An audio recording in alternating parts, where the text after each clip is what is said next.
Horror कहानियां थी। काला जादू। अपने बेटे ऋषु के माथे से टपकते हुए पसीने को देखकर सविता की हालत खराब हो गई। ऐसा आज पहली बार नहीं हुआ जब ऋषु नींद से घबराकर जागा है। हाय मेरा बच्चा, न जाने किसकी नजर लग गई है तुझे। जब से मेरे बच्चे ने 10वीं के एग्जाम में स्कूल टॉप किया तब से रोज बुरे बुरे सपने आने लगे हैं। हाँ माँ, मैंने आज फिर से एक काले साए को देखा। वो यही मेरी आंखों के सामने खड़ा था। माँ मुझे बचा लो माँ।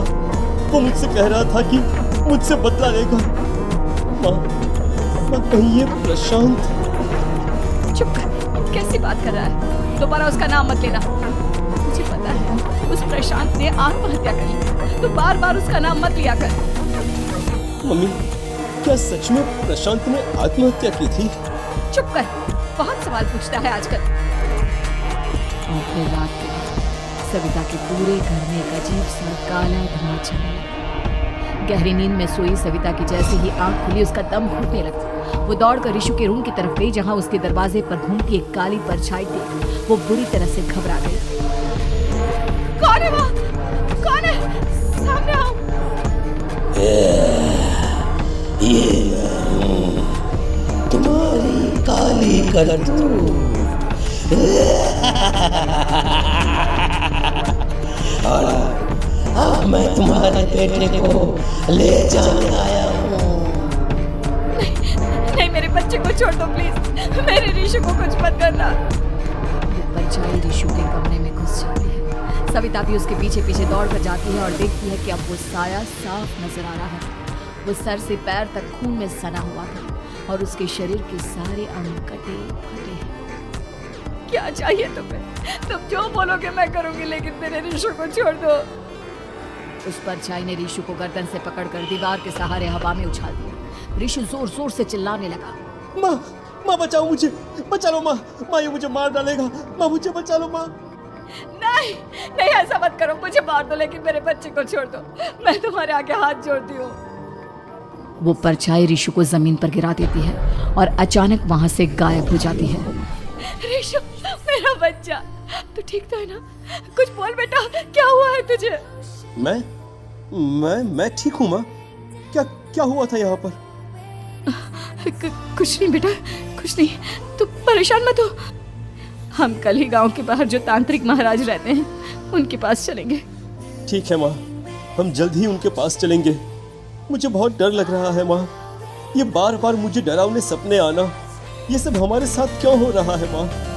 अगले दिन सविता अपने बेटे ऋषु को लेकर गांव के बाहर तांत्रिक के पास जाती है। जिस जगह पर तांत्रिक रहा करता था वो जगह बहुत डरावनी थी। चारों तरफ कंकाल और भूतियां नजर आ रही थी।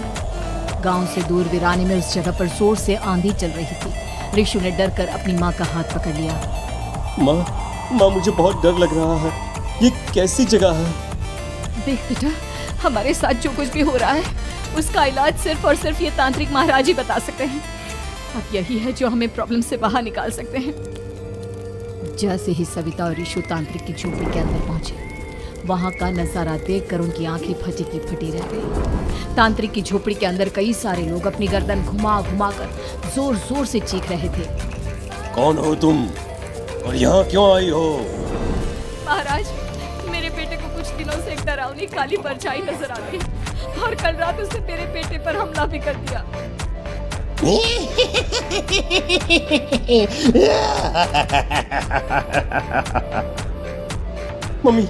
मम्मी हमें यहाँ से चलना चाहिए। ये जगह मुझे ठीक नहीं लगती। नहीं बेटा, ऐसा नहीं कहते।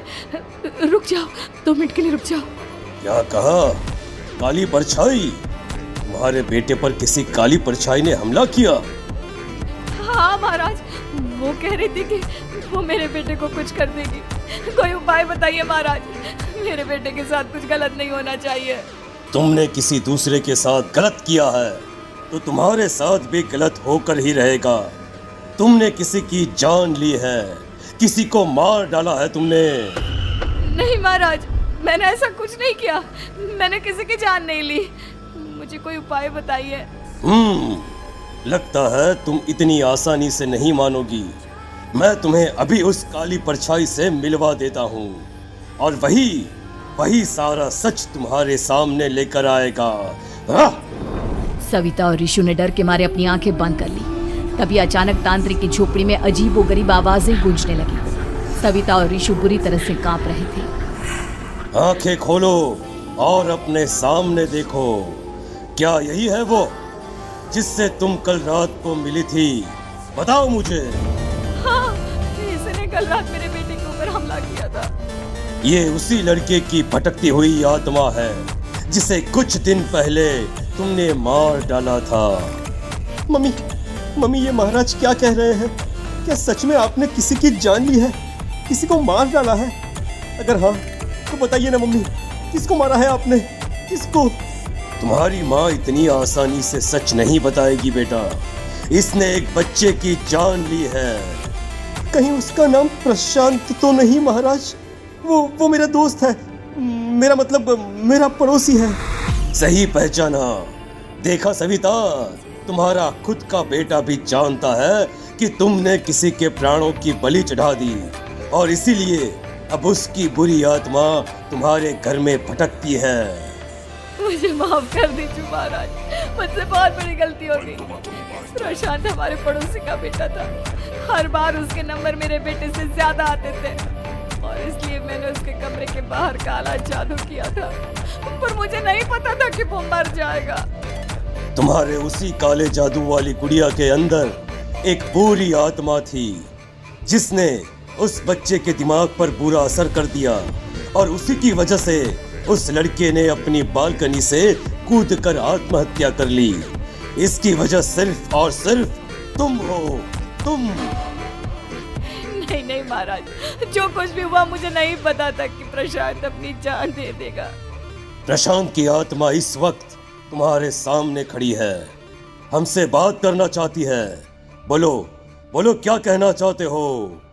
मैं जीना चाहता था, बड़ा होकर कुछ बनना चाहता था। आपके बेटे से मुझे कोई परेशानी नहीं थी। अरे वो तो मेरा अच्छा दोस्त था। मुझे माफ कर दो बेटा, मुझसे बहुत बड़ी गलती हो गई, मुझे माफ कर दो। माफ करने से मुझे वापस जिंदगी नहीं मिल जाएगी। मेरे माँ बाप आज भी मेरे लिए रोते हैं। आपने मेरे साथ बहुत गलत किया है, बहुत गलत।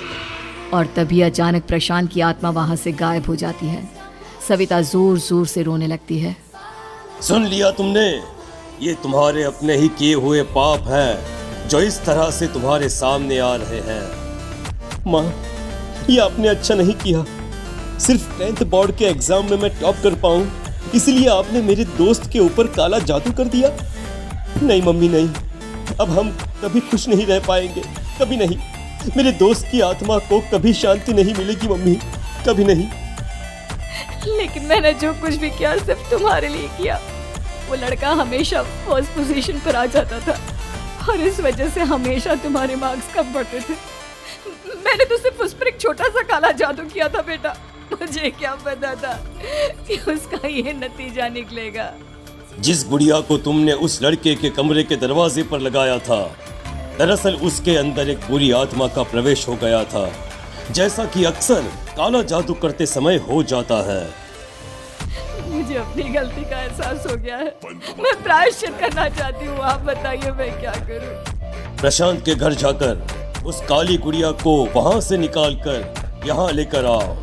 मैं उसे आग में जलाकर राख कर दूंगा और उसके बाद प्रशांत की आत्मा को हमेशा के लिए मुक्ति मिल जाएगी। अगली रात सविता चुपचाप अपने पड़ोसी प्रशांत के घर जाती है। प्रशांत के माँ बाप प्रशांत की मौत के बाद उस घर को छोड़कर हमेशा के लिए वहां से चले गए थे। जैसे ही सविता उस घर के अंदर कदम रखती है, उसका सामना अजीबोगरीब हैवानियत से भरी आवाजों से होने लगता है। ऐसा लग रहा था जैसे कोई बुरी तरह से चीख रहा हो। सविता जैसे ही प्रशांत के कमरे के बाहर पहुंचती है, वहां पर लटकी हुई गुड़िया के शरीर से खून टपकने लगता है। ये क्या हो रहा है? इस गुड़िया के शरीर से खून क्यों टपक रहा है? सविता हिम्मत करते हुए उस गुड़िया को वहां से उतारने की कोशिश करती है, लेकिन तभी अचानक से बहुत भयानक दिखने वाली औरत उसकी आंखों के सामने आकर खड़ी हो जाती है। मैं यहाँ से कहीं नहीं जाऊंगी और अगर तूने मुझे यहाँ से हटाने की कोशिश की तो मार डालूंगी मैं तुझे। नहीं नहीं, मुझे तुम्हें यहाँ से ले जाना ही होगा, नहीं तो मेरा बेटा, उसकी जान को खतरा है। मैं तुम्हें नहीं छोड़ सकती। अगर तुम्हारे अंदर हिम्मत है तो मुझे इस घर से बाहर ले जाकर दिखाओ। और ऐसा कहकर वो औरत सविता के ऊपर हमला कर देती है और उसे हवा में उछाल उछाल कर जमीन पर पटकती है। लेकिन तभी अचानक मौका देखकर सविता अपने हाथ में ली हुई सुई उसके हाथ में चुभो देती है।